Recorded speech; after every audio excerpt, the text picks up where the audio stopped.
नमस्कार, मैं प्राणशी राठौर और आप देख रहे हैं नेक्स्ट 9 न्यूज। इस वक्त यूपी की सियासत में आगामी नगर निकाय चुनाव के चलते काफी सियासत गर्माती हुई दिखाई दे रही है।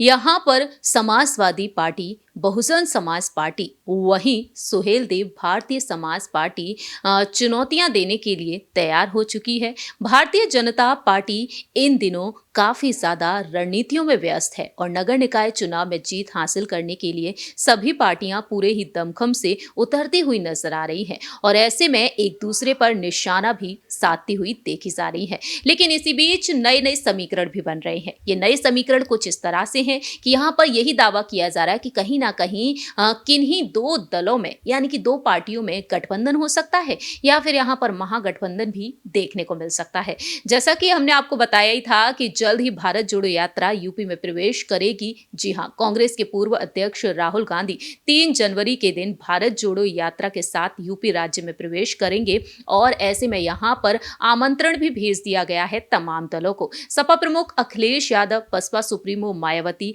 वहीं सुहेलदेव भारतीय समाज पार्टी के अध्यक्ष ओपी राजभर को निमंत्रण भेजा जाएगा। कांग्रेस की तरफ से ये अहम दावे किए जा रहे हैं। खैर, वक्त के साथ साथ पता चलेगा इस भारत जोड़ो यात्रा में आखिरकार कौन शामिल होगा। लेकिन इसी बीच यहाँ पर गठबंधन को लेकर जो कयास तेज हो गए, इसी को लेकर सपा सहयोगी सिराथू सीट से विधायक अपना दल कमेरावादी से महिला नेता पल्लवी पटेल ने बड़ा बयान दिया।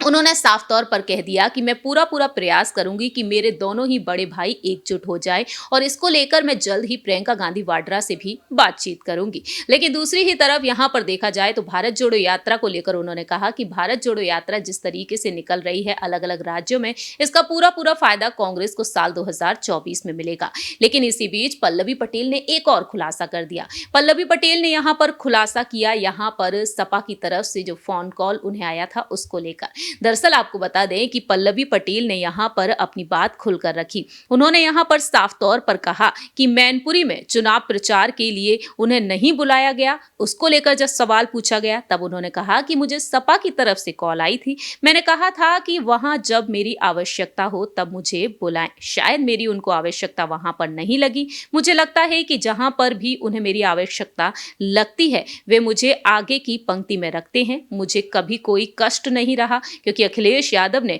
डिप्टी सीएम को हराने के लिए केवल मेरे ऊपर दांव लगाया था। और इस तरह से पल्लवी पटेल अब साफ तौर पर कह चुकी हैं। उनके पास फोन कॉल आया था सपा की तरफ से यानी कि सपा के राष्ट्रीय अध्यक्ष अखिलेश यादव की तरफ से और अब देखा जाए तो पल्लवी पटेल ने खुलासा किया है। मैनपुरी में जिस तरीके से उपचुनाव हुए, सपा संरक्षक मुलायम सिंह यादव जी के चले जाने के बाद ये सीट खाली हो गई और इस सीट के खाली हो जाने के बाद सपा की तरफ से डिंपल यादव को मैदान में उतारा गया।